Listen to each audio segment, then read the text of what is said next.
Welcome साथियों, आप सभी का आपके अपने YouTube चैनल पर हार्दिक अभिनंदन करता हूं, बहुत बहुत स्वागत करता हूं। सबको मेरा नमस्ते नमस्कार। आज हम एक ऐसी कहानी को लेकर आए हैं, एक ऐसे वीर योद्धा की कहानी को लेकर आए हैं जिनको आज पूरी दुनिया याद करती है, जिसका नाम है महाराणा प्रताप, जिन्होंने अपने शासनकाल के दौरान, अपने जीवन के दौरान काफ़ी संघर्ष से गुजरा और काफ़ी ज़्यादा संघर्ष किया। तो आपने शायद 2019 का वर्ल्ड कप देखा होगा, जिसमें जिस प्रकार से न्यूजीलैंड ने संघर्ष किया था। भले ही वो वर्ल्ड कप इंग्लैंड जीत गया हो, लेकिन अगर संघर्ष किया था तो वो उसमें न्यूजीलैंड ने किया था। लोगों ने न्यूजीलैंड को तालियां दी थी, लोगों ने न्यूजीलैंड को तालियां बजाई थी, क्योंकि न्यूजीलैंड ने उस वर्ल्ड कप के दौरान, फाइनल मैच के दौरान संघर्ष किया था।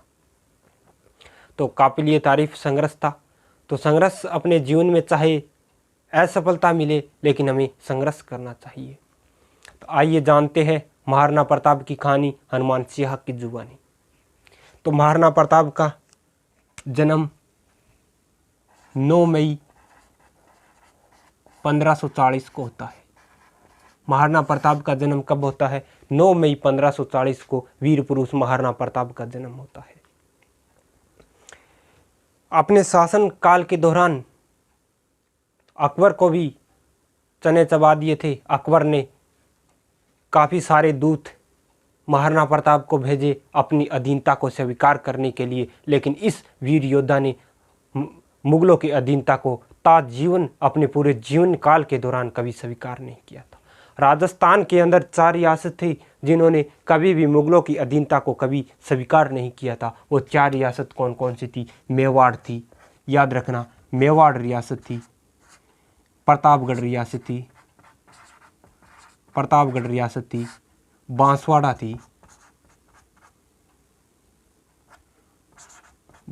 थी और एक हमारी डूंगरपुर रियासत थी। ये 4 रियासत ऐसी थी जिन्होंने मुगलों की अधीनता को कभी स्वीकार नहीं किया था। आइए हम जानते हैं महाराणा प्रताप की कहानी को बारे में कि महाराणा प्रताप कैसे राजा बनते हैं, महाराणा प्रताप कैसे अपने शासन काल के दौरान क्या क्या कार्य करते हैं। सबसे पहले तो हम जानेंगे महाराणा प्रताप की ऐसी कहानी के बारे में कि महाराणा प्रताप के पिता का नाम था तो वो उदयसिंह था। तो उदयसिंह महाराणा प्रताप का पिता का नाम था। उदयसिंह ने जगमाल को अपने राजगद्दी पर बिठाया था। जगमाल को राजगद्दी पर बिठाने के बाद, क्योंकि उस समय योग्य व राजगद्दी के लायक शासक था, तो वो महाराणा प्रताप था। महाराणा प्रताप को नहीं बिठाया गया, लेकिन उसके स्थान पर जगमाल को राजगद्दी पर बिठाया जाता है उदयसिंह द्वारा। तो जैसे ही जगमाल को गद्दी पर बिठाया जाता है, जगमाल ने अपनी प्रजा के साथ एक गलत व्यवहार किया और प्रजा उसे दुखी होकर महाराणा प्रताप को कुमलगढ़ के गोकुंदा के अंदर उसका राज्याभिषेक करती है और महाराणा प्रताप को राजगद्दी पर बिठाती है। राज्याभिषेक करके महाराणा प्रताप को राजगद्दी पर बिठाती है। जब से लेकर महाराणा प्रताप की कहानी शुरू हो जाती है और मुगलों के खिलाफ एक ऐसा अभियान, एक ऐसा संघर्ष करते हैं जो अपने पूरे जीवन काल के दौरान किया था। तो जैसे ही वहाँ के सरदार महाराणा प्रताप का अभिषेक करते हैं, महाराणा प्रताप को राजगद्दी पर बिठाते हैं, जगमाल नाराज होकर अकबर की शरण में चला जाता है।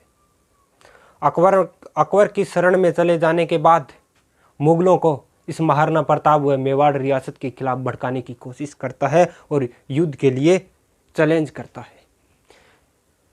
और जैसे अकबर महाराणा प्रताप के खिलाफ अपने 4 दूत को भेजता है, प्रथम दूत भेजता है 1572 ईस्वी के अंदर भेजता है, जिसका नाम होता है जलाल खां। याद रखना, 1572 ईस्वी के अंदर भेजता है जिसका नाम होता है जलाल खां। 1572 ईस्वी के अंदर जलाल खां को भेजता है। 1572 ईस्वी के अंदर जलाल खां को जैसे ही जलाल खां को भेजता है, जलाल खां महाराणा प्रताप को आत्मसमर्पण कराने में असफल रहता है। फिर जलाल खां अकबर के पास जाता है। अकबर फिर अपने एक दूत को भेजता है जिसका नाम होता है, आमेर के राजा हुआ करते थे जिसका नाम होता है मानसी। 1572 के अंदर फिर अपना एक दूत भेजता है जिसका नाम होता है मानसी, जो आमेर के राजा हुआ करते थे। 1572 के अंदर मानसी को भेजता है। मानसी और महाराणा प्रताप की मुलाकात उदय सागर झील के पास होती है। कहाँ होती है प्यारे साथियों? महाराणा प्रताप व मानसी की मुलाकात उदय सागर झील पर होती है। और महाराणा प्रताप को मानसी भी मुगलों की अधीनता को स्वीकार कराने में असफल रहता है और महाराणा प्रताप को आत्मसमर्पण कराने में असफल रहता है। फिर अपना एक तीसरा दूत भेजता है जिसका नाम होता है भगवान दास। सितंबर 1573 के अंदर अपना तीसरा दूत भेजता है। कब भेजता है? सितंबर 1573 के अंदर अपना तीसरा दूत भेजता है जिसका नाम होता है भगवान दास, जिसका नाम होता है भगवान दास। भगवान दास भी महाराणा प्रताप को अकबर की अधीनता को स्वीकार कराने में असफल रहता है और वो भी अकबर के पास चला जाता है।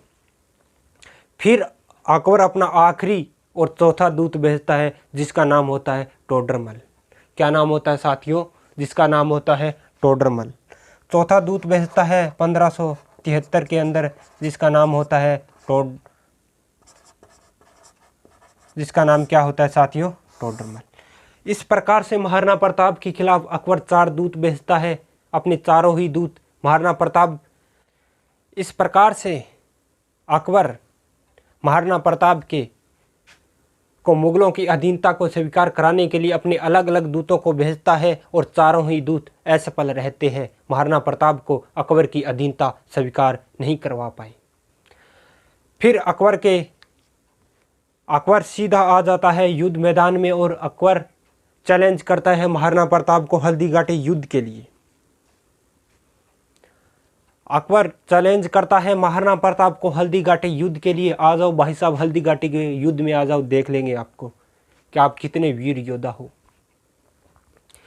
ऐसे वीर योद्धा महाराणा प्रताप जब वो मृत्यु को प्राप्त होते हैं, जब उनका देहांत होता है, तो महाराणा अकबर के आंखों में भी आंसू आ जाते हैं ऐसे महापुरुष के देहांत को देखकर, कि ऐसे योद्धा जिन्होंने अपने जीवन काल के अंदर कभी मुगलों की अधीनता को स्वीकार नहीं किया और संघर्ष किया अपने जीवन काल के दौरान।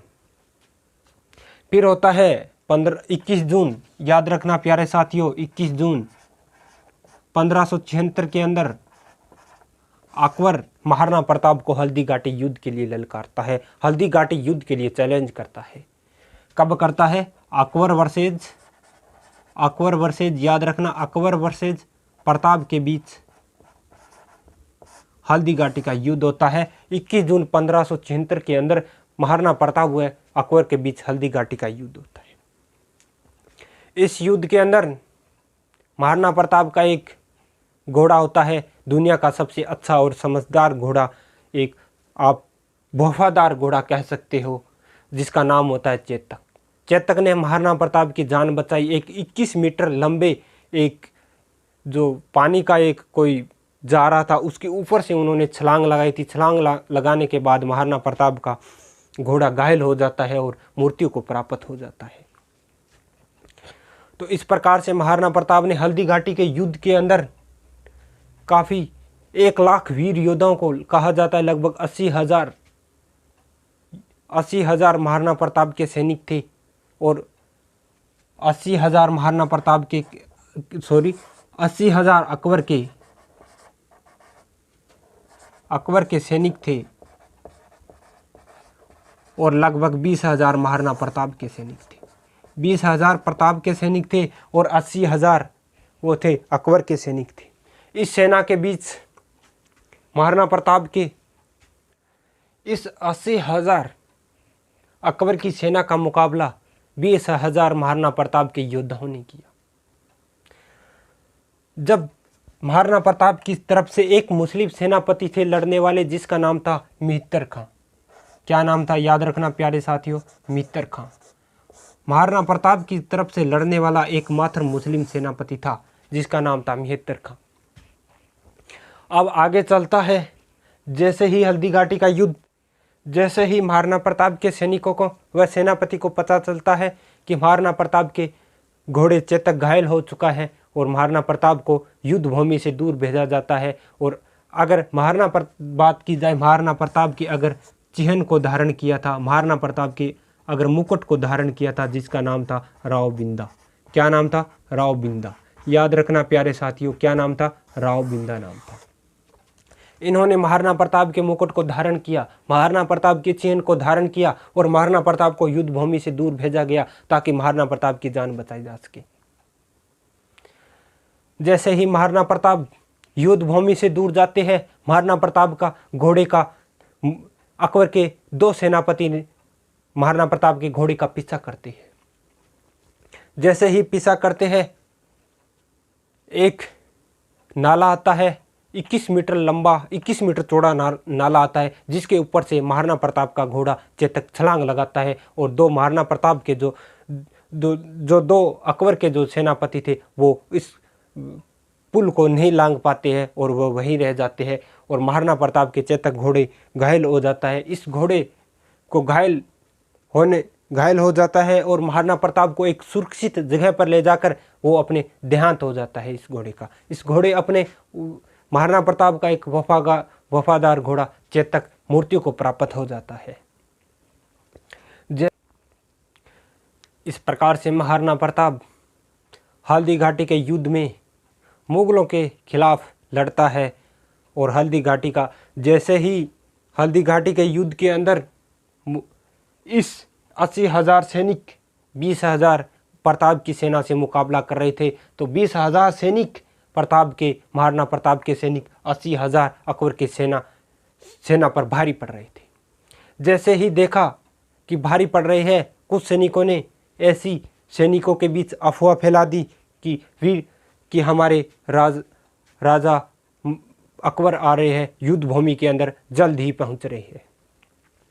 ऐसी अफवाह फैलाने से अकबर के सेना थी उसके अंदर जोश आ जाता है और महाराणा प्रताप के सैनिकों से मुकाबला करते हैं। और जैसे ही महाराणा प्रताप की सेना हारने के कगार पर आ जाती है तो महाराणा प्रताप को युद्ध भूमि से दूर भेज दिया जाता है। और युद्ध भूमि से दूर भेजने के बाद महाराणा प्रताप इस युद्ध के बाद भी मुगलों की अधीनता को कभी स्वीकार नहीं किया था। जंगलों के अंदर अपने सैनिकों व सेनापति के साथ भटकता रहा, जंगलों में घास की रोटियां खाई कि जब तक मैं अपना साम्राज्य प्राप्त नहीं कर लेता, जब तक मैं मेवाड़ के राजगद्दी पर नहीं बैठ जाता, तब तक मैं जंगलों में रहूंगा। महाराणा प्रताप को इस हल्दी घाटी युद्ध के बाद अपनी संपत्ति नहीं बचती है और ये संपत्ति भेंट करता है जिसका नाम होता है भामाशाह। भामाशाह संपत्ति भेंट करता है महाराणा प्रताप को। जैसे ही संपत्ति भेंट करता है, महाराणा प्रताप अपने सैनिकों को एक युद्ध भूमि के लिए तैयार करता है, युद्ध के लिए तैयार करता है और अकबर को ललकारता है युद्ध के लिए। ऐसे महापुरुष, महान योद्धा जिन्होंने कभी अकबर की अधीनता को स्वीकार नहीं किया, आज भी उनकी गाथा आप लोग देखते हो। ऐसे महापुरुष, महान योद्धा जिन्होंने मुगलों की अधीनता को कभी अपने आजीवन के अंदर कभी स्वीकार नहीं किया था। आगे जाकर महाराणा प्रताप के बेटे अमर सिंह ने मुगलों की कुछ शर्तों से अधीनता को स्वीकार किया था। आज की क्लास हमारी यहीं तक रहेगी साथियों। अगले क्लास में आप लोगों के लिए आगे का पार्ट में शुरू करूंगा, वो महाराणा प्रताप से ही शुरू करूंगा, हल्दी घाटी के युद्ध के आगे से ही शुरू करूंगा जहां से आज हम छोड़ रहे हैं। आज के लिए बस इतना ही। All the best. खुश रहिए, पढ़ते रहिए, अपने जीवन में संघर्ष करते रहिए। सफलता आपको निश्चित तौर से आपके कदमों में होगी। जय हिंद साथियों, जय भारत।